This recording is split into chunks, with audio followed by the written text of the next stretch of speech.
initiative of Prabha Khaitan Foundation in collaboration with Taj Bengal and Shree Cements Limited is the presenter of this series. The foundation's activities are aimed towards betterment in the arena of education, culture, art and literature. Alongside, it also aims to encourage gender equality, women's empowerment and livelihood. Through its programs, it endorses the importance of humanitarian, global issues and fundamental needs, both physical and spiritual. It is my honor and privilege to welcome the guest author of today, Mr. Jerome Armstrong. Born in Los Angeles, Mr. Armstrong resides in Alexandria, Virginia with his family, where he practices and teaches yoga and Qigong. He is a co-founder of Vox Media, the leading independent modern media company. His PhD in conflict analysis and resolution is from the George Mason University. In the early 2000s, he was one of the first popular political bloggers. He co-authored Crashing the Gate, Grassroots, Netroots and the Rise of People-Powered Politics in 2006 and worked in digital media for political campaigns in the US and internationally for over a decade. Mr. Armstrong traveled across India from 2015 to 2019, staying for weeks or months at a time while researching for and writing Calcutta Yoga. To be in conversation with him, we have another Kolkata-based yoga enthusiast, Ms. Varuna Shunglu.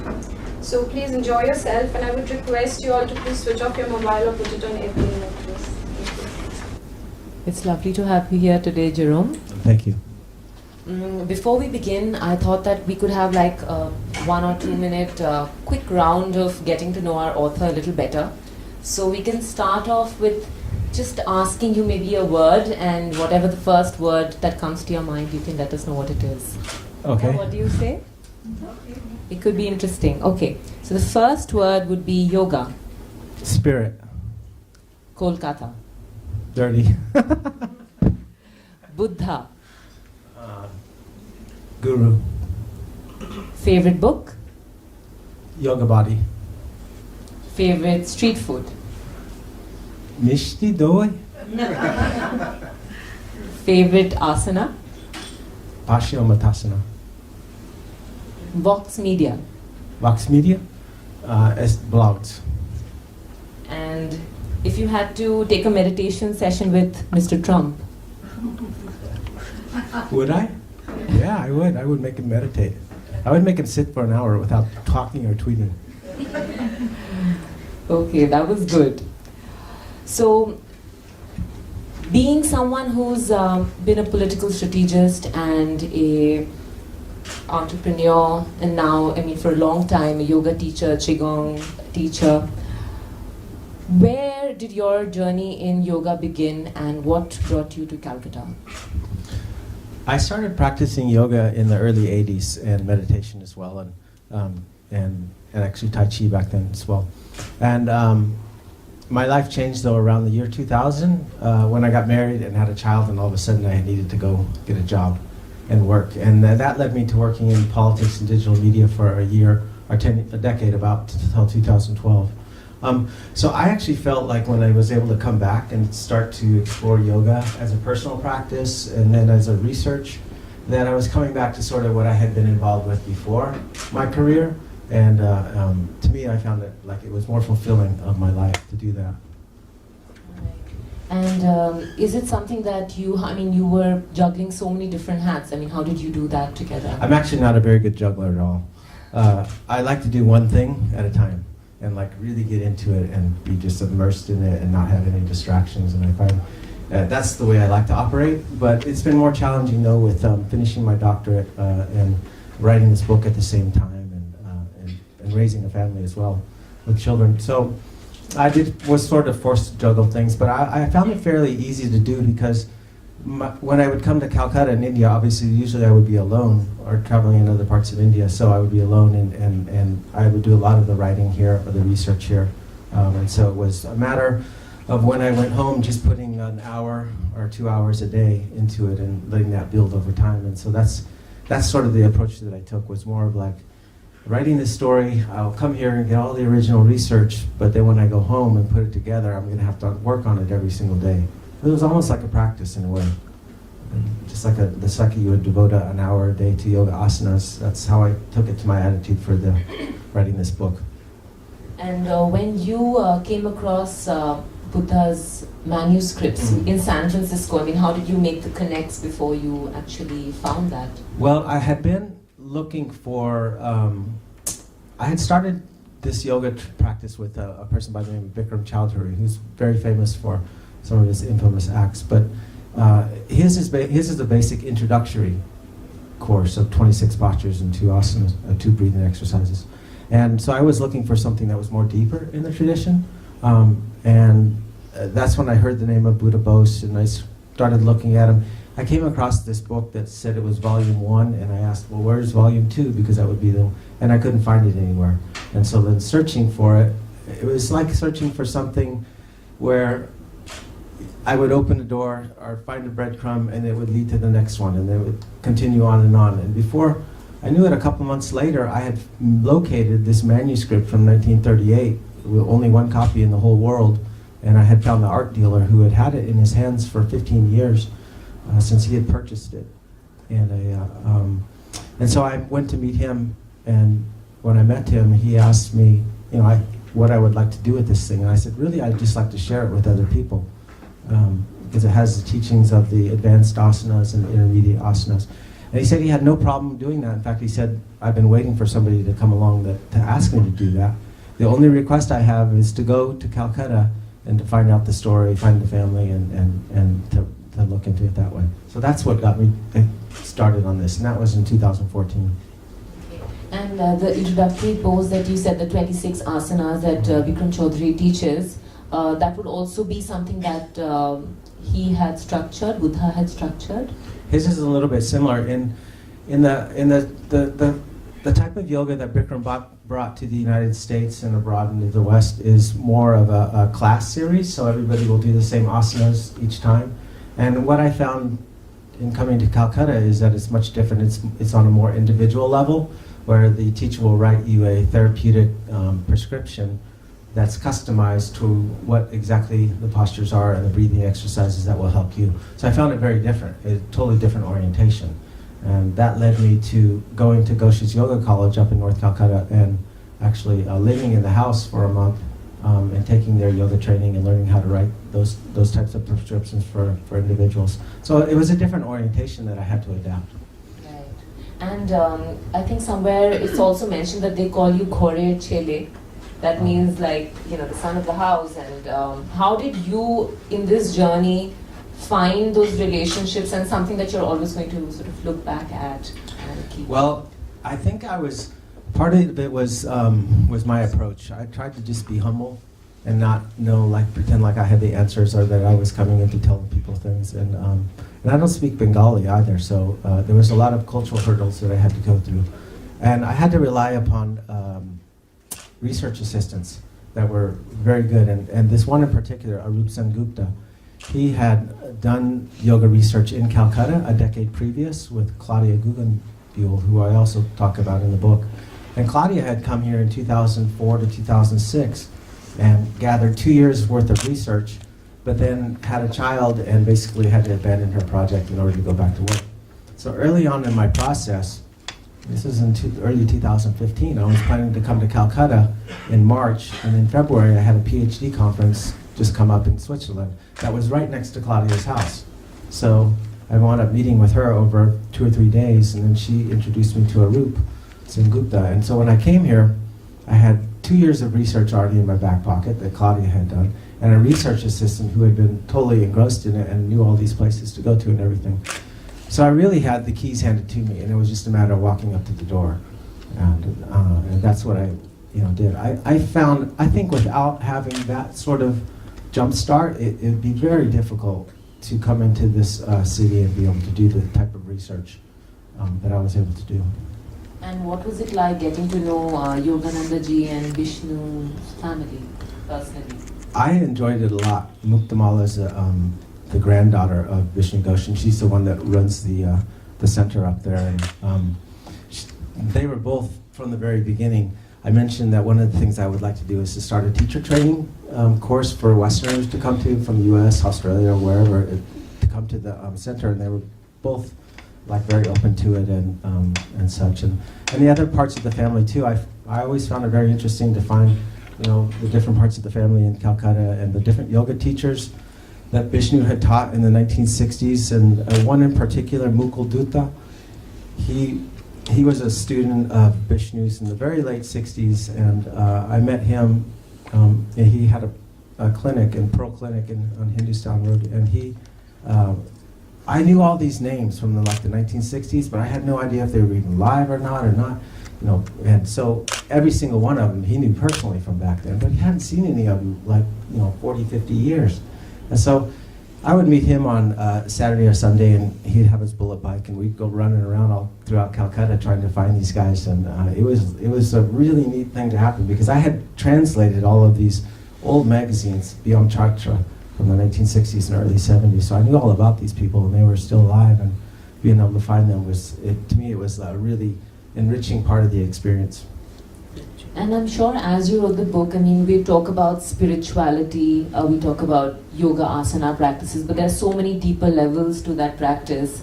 What kind of stories did you uncover while doing your research, which didn't always seem so logical? Like we came across when Yogananda ji had asked Buddha not to come back from the US and continue to teach there, and he didn't listen, and he still flew down. And what ensued? Buddha, the story I heard was Yogananda actually told Buddha not to fly. This is a story that comes down, so who knows the validity of it or not. But then that's what led to him having a crash on that trip as well. My interaction with the spiritual part of it was, I was, part of this was like I was digging for treasure, kind of. I was uncovering things and seeing what I could find.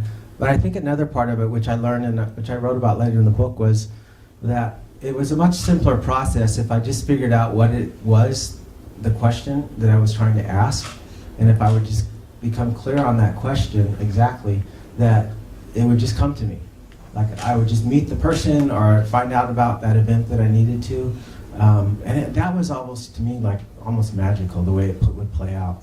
I would run into a wall, and I'd realize, like, I need to find somebody outside of Calcutta that understands what Buddha Bose did in the 1970s when he went to Gujarat. And I asked around to everybody here, nobody knew a thing. And then all of a sudden, I found a newspaper article from Mussoorie that talked about a 92-year-old Swamini who had these collection of photographs from Buddha Bose from the 1970s and 60s. And so I was able to go to Mussoorie and meet her. And talk with her. And while I was doing that, it led to more experiences like that. So for me, the spiritual part of it was less about supernatural experiences and more about like just letting myself sort of go with the flow and to have these connections happen spontaneously and without me trying to make it happen. That was a big hurdle for me to get through, and then once I accepted that. But all along, I have a Western attitude, so I'm always trying harder and trying to get things done. So it was a continual adventure for me. The one, I did have one sort of, I don't know if I call it supernatural, you can be the judge of that, but there was one moment early on in the research where I walked up to this house in North Calcutta, and as I knocked on the door, an old woman answered the door. Her name was Hasi Bose. She lived in the house where Tulsi Bose lived, and Tulsi Bose was a friend of Yogananda's in the 1910s and 20s. And when I opened the door, or when she opened the door, and I started to step in, I felt almost like I was in a different body in a different time, like 70, 80 years ago. I couldn't tell for sure, but I had never had an experience like that. And when I looked at her, in her eyes, this is an 80-year-old woman, I felt like I had seen her before. And to me, it was like I had no sense of like, I'd never been to this place before. And she asked me if I had been there before, and I never had been before. So for me, it was like, wow, I just tapped into something. I didn't know anything tangible more than that. But I could definitely feel like there was some sort of connection that I had underneath everything that was sort of guiding me along. And did that, walking into that door lead you to other things? Well, that is a, well, I wound up interviewing her, and it was a lengthy interview, and typically what I would do is, I would get out of the way of the interview too. With my research assistants, I would give them a list of the questions, and sometimes the conversation was in English, but many times it would just turn to Bengali. So I wouldn't actually learn of the, until I got it translated to what transpired. And then I'd have all sorts of more questions and I'd need to go back, so.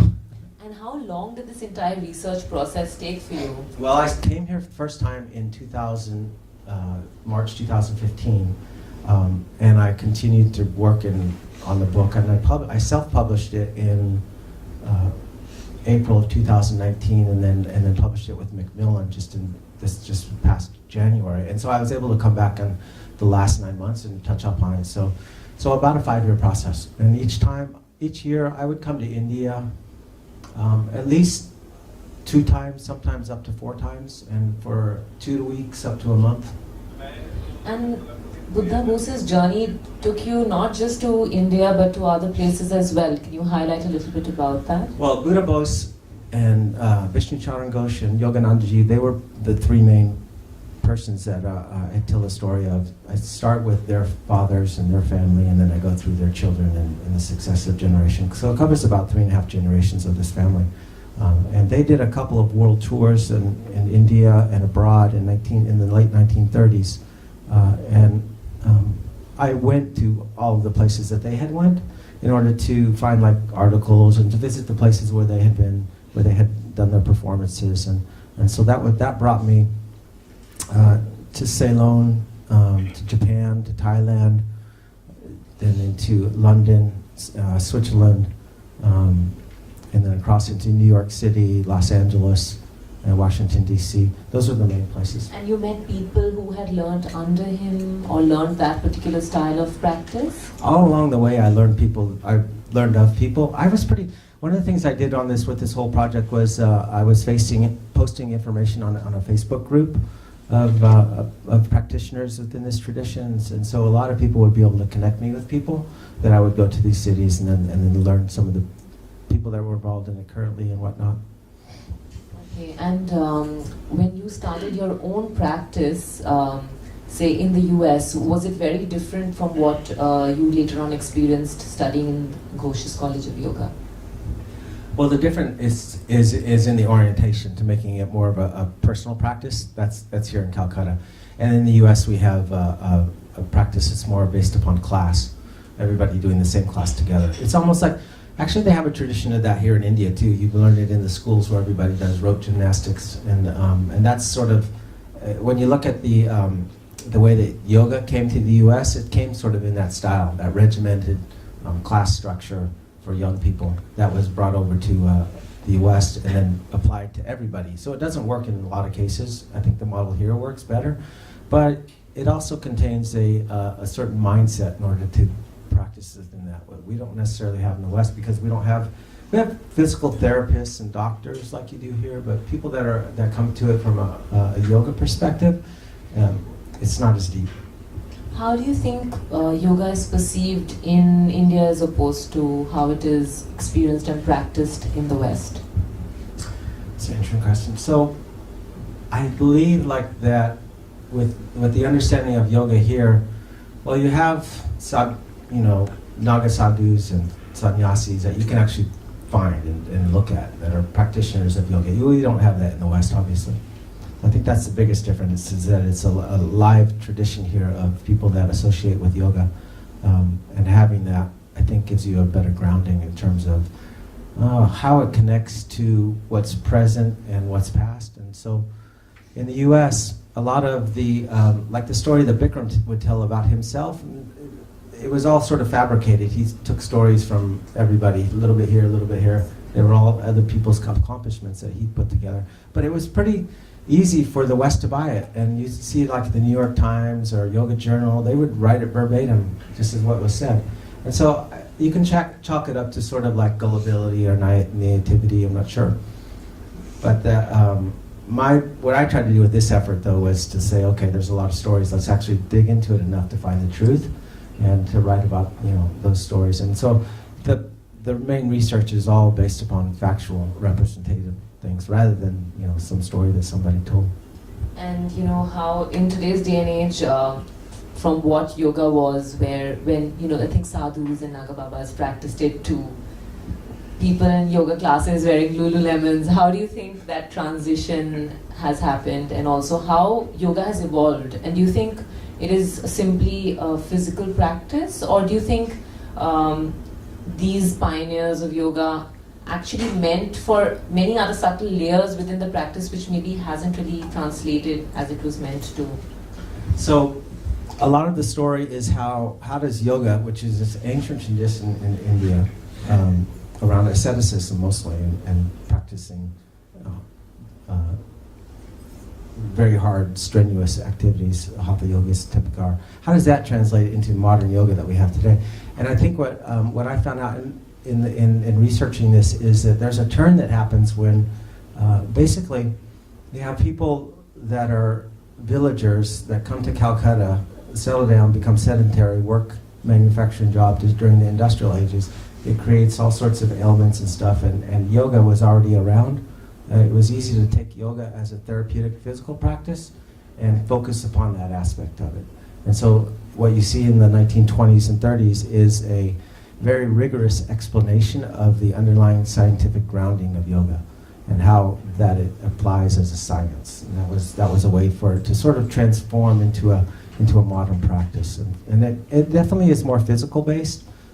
There's still a spiritual component, but that it becomes presented as sort of a more advanced or a more exclusive technique. The underlying one that reaches everybody is more physical based and therapeutic. I think Yogananda ji brought it in terms of his Kriya Yoga practice, which he sort of, it's that divide between just physical practice and moving into something more. Yeah, so the Yogananda would do Kriya exercise. And so you can actually see, like during the 40s and 50s into the 60s, there was a synthesis around having the Kriya practice and the Hatha Yoga practice as sort of a physical and spiritual component of this lineage. And there were many stories of healings happening through yoga and meditation. Is there any stories that you came across or you sort of interacted with people who knew of these? I mean, I think that's there's sort of an underlying magic within yoga that happens to somebody. Of course, it has like real hard, factual underpinnings of it. You practice it every day, you get good at it, you finally focus on the internal parts of your body, and then you open up these places which are, causing discomfort or have some sort of ailments or whatnot. And so there is sort of a magical component of it, but I think it's really grounded in everyday practice. So this entire mind, body, breath practice was actually drawn in from their lineage, but never really exposed to the world in a different way. Can you tell us a little bit more about how, when they went to the US and in California specifically, how they started teaching and where exactly they began? So yeah, they were not teaching the inner spiritual practice except to people who were initiates. And that's the model that comes from India. You have to become an initiate in order to have, the more internal. Because that would also be looked at like a little skeptically because people can't understand. I think within Kriya, so Yogananda went to the United States in 1920. And so when Buddha Bose and Vishnu Charan Ghosh came, it was 1937. So it was 17 years. He had a lot of students that were practicing Kriya for at least a decade. So they had been meditating quite extensively. And he also had a series of exercises, he called it Yogoda, or energization exercises, which he asked people to practice daily. And so when Buddha Bose and Vishnu came to California in 1937-38, they were presenting something that was way beyond what Yogananda had presented in terms of the yoga asanas. Now, a lot of the students of Yogananda were very young, and typically you find the young people are attracted to the asanas more than they are to the meditation in the beginning parts of it. And so, from my understanding of it, it opened up the practice a lot to introduce those asanas, to bringing in a lot more students. And so Yogananda actually became more and more popular. He died in 1952, but he became more and more popular during the 1940s as they were integrating the Hatha Yoga. After he died in 1952, as usually happens with these followings, there's sort of like schisms that happens. The leader is gone and then different branches break off. And so he had built up an organization which was India, US based, and it was very interactive, but over time it became more separate. when Buddha specifically, Buddha Bose had an exemplary style of asana practice. I'd like to know a little more about how he was influenced into practicing asanas, because his father was a magician, and how was he impacted, and if you could tell us a little bit about his experience. Okay. So Buddha Bose's father was Raja Bose, who lived up in North Calcutta on Vidyasagar Lane. And I actually was just up there 2 days ago, and his old house had just got torn down. So I had found this house with one of the sons about 2 years ago. And on the front of it had his nameplate, Raja Bose, stage magician, of British fame and a psychic healer. So he was a very sort of psychic, spiritual person, his father was. But he didn't give him teachings in yoga asana. That came later on. He was still very young. He was about 16 when he learned of the Ghosh family, which lived across Upper Circular Lane on Garper Road, and became familiar with that family and wound up moving into that house. So that's where he started learning it at a pretty young age, at 16. And from there, it was just a matter of Vishnu Charan Ghosh is definitely his main teacher, but he did learn from like Swami Kuvalayananda, Swami Shivananda up in Rishikesh, some of the teachers that were around at that time as well. But he was always, his was definitely like a synthesis of the Kriya Yoga and the Yoga Asanas. And after he came back from his world tour in 1938, he basically said that he stopped performing the Yoga Asanas because he used to go up on stage and perform the 84 asanas before the crowds. So when he was at the age of late 20s, he basically turned to more of the asana practice, more of the Kriya practice at that time that he'd learned from Yogananda when he came back. And he also turned towards, he had this healing crisis, which I write about in the book, after his plane crash. And he winds up going up to Kedarnath and having a spiritual experience up there. And so part of my journey led me into the Himalayas. I went to Gangotri and Kedarnath and then Badrinath, and going to these places, because what Buddha Bose did next was he just visited these places every single year. It's in 1947 when he went up there for the first time to Kedarnath after he was in this plane crash, nearly died, and went up there to die actually, but he wound up being spontaneously healed up there. Now his healing is really interesting because he had been in the plane crash and suffered a broken spine and burns all over his face and his body, and went to a lot of doctors. And he was in Brussels, and then went to New York City, and then in San Francisco, and they were able to do a lot of operations with skin grafts on his face and cure the burns more or less, but they were not able to cure his spine. And so when he came back to Calcutta in 1947, it was this is right after the partition, so there was a lot of the communal divide that was happening, and it was just chaos here in the city. You can just imagine. He's basically come back, his body's fallen apart. Here he was about to go to the United States and become, I'm sure you all know BKS Iyengar. He comes in the 1960s. Well, Buddha Bose was coming to bring the same thing as Iyengar in late 1940s. So, but that all got taken away from him, and he wound up instead trying to figure out what he was going to do next, and he basically hit a wall, and it wasn't until he just gave up everything, went up to Kedarnath, and then had this healing. Now, his healing that he talks about, he doesn't talk about it too specifically, because I think it would involve some secretive things that he would talk about, but it was basically something of hearing a voice like of Shiva or something tell him to do this certain japa and this practice of and do it for like a lakh times. It took him like 25 hours to finish it. And when he got up, he was didn't notice it at first, but his porter came up and asked him, "You're not wearing your steel belt." He had to wear a steel belt, the doctor said, for the rest of his life, and he found out that he was spontaneously cured from it. So that was his sort of spontaneous healing. And then after that, he went every year from 1947 onward up until the mid-60s to the Himalaya mountains to do treks all over the place. And eventually he wrote a book that's called Holy Kailas, which documents his travels and whatnot throughout there. And he was one of the ones who was very influential in terms of popularizing the pilgrimage up to the Chardhan and those places in Himalaya. So he would he shot a film while he was up there. It was black and white and then color as well, but he would narrate it to people, and that's how he traveled all over India. Have you seen the film? I have not seen the film. The film, it's with Bose, his daughter, that's here, but it's not been played in so long that I think if they even open it up, it's in a canister, if they even open it up, they would have to do some sort of professional opening of it to be able to see it. But I have seen, Mataji had a transcript of it, a recording of it, so I was able to listen to that and hear what it was like. Can you share a little bit about what she shared with you when you went up to meet her? So Mataji is this 92-year-old Swamini who lives up in Mussoorie, and then she is also in Ahmedabad, where she has a lot of followers and stuff that she works with and doing the service. So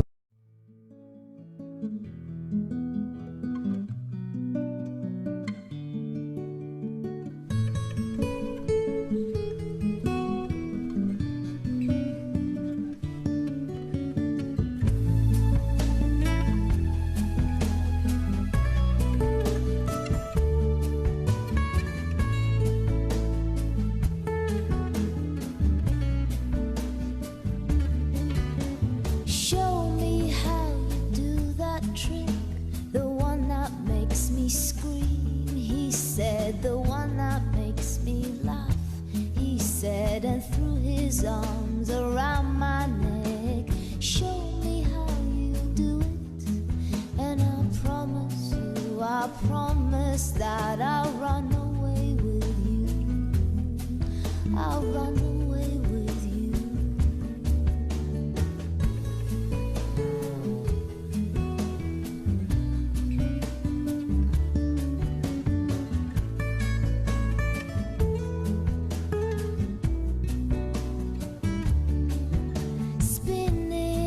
On that dizzy edge, I kissed his face and I kissed his head, and dreamed of all the different ways I had to make him glow. Why are you so far away? He said, why won't you ever know that I'm in love with you, that I'm in love with you.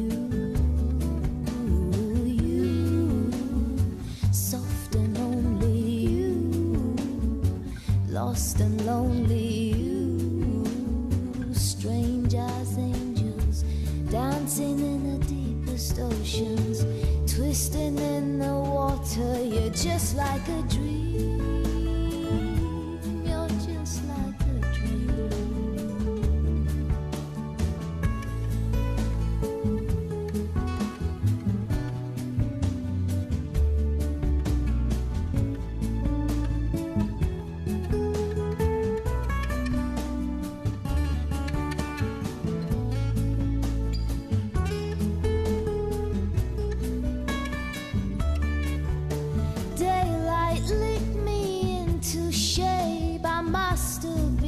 Sleep for days and moving lips to breathe his name.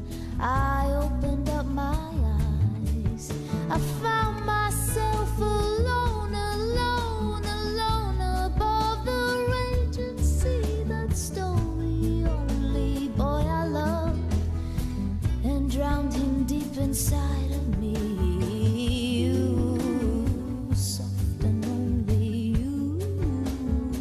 Lost and lonely you, just like heaven. You, soft and only you, lost and lonely you, just like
he had this healing crisis, which I write about in the book, after his plane crash. And he winds up going up to Kedarnath and having a spiritual experience up there. And so part of my journey led me into the Himalayas. I went to Gangotri and Kedarnath and then Badrinath. And going to these places, because what Buddha Bose did next was he just visited these places every single year. It's in 1947 when he went up there for the first time to Kedarnath after he was in this plane crash, nearly died, and went up there to die actually, but he wound up being spontaneously healed up there.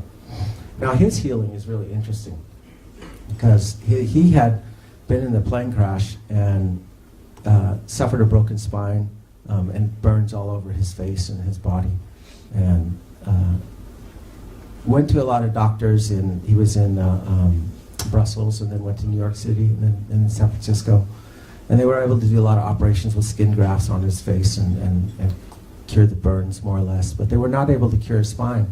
And so when he came back to Calcutta in 1947, it was this is right after the partition, so there was a lot of the communal divide that was happening, and it was just chaos here in the city. You can just imagine. He's basically come back, his body's fallen apart. Here he was about to go to the United States and become, I'm sure you all know BKS Iyengar. He comes in the 1960s. Well, Buddha Bose was coming to bring the same thing as Iyengar in late 1940s. So, but that all got taken away from him, and he wound up instead trying to figure out what he was going to do next, and he basically hit a wall, and it wasn't until he just gave up everything, went up to Kedarnath, and then had this healing. Now, his healing that he talks about, he doesn't talk about it too specifically, because I think it would involve some secretive things that he would talk about, but it was basically something of hearing a voice like of Shiva or something tell him to do this certain japa and this practice of, and do it for like a lakh times. It took him like 25 hours to finish it. And when he got up, he was didn't notice it at first, but his porter came up and asked him, "You're not wearing your steel belt." He had to wear a steel belt, the doctor said, for the rest of his life, and he found out that he was spontaneously cured from it. So that was his sort of spontaneous healing. And then after that, he went every year from 1947 onward up until the mid-60s to the Himalayan mountains to do treks all over the place. And eventually he wrote a book that's called Holy Kailas, which documents his travels and whatnot throughout there. And he was one of the ones who was very influential in terms of popularizing the pilgrimage up to the Chardhan and those places in Himalaya. So he shot a film while he was up there. It was black and white and then color as well, but he would narrate it to people, and that's how he traveled all over India. Have you seen the film? I have not seen the film. The film, it's with Varuna Bose, his daughter, that's here, but it's not been played in so long that I think if they even open it up, it's in the canister, if they can open it up. They would have to do some sort of professional opening of it to be able to see it. But I have seen, Mataji had a transcript of it, a recording of it, so I was able to listen to that and hear what it was like.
trick, the one that makes me scream. He said, the one that makes me laugh.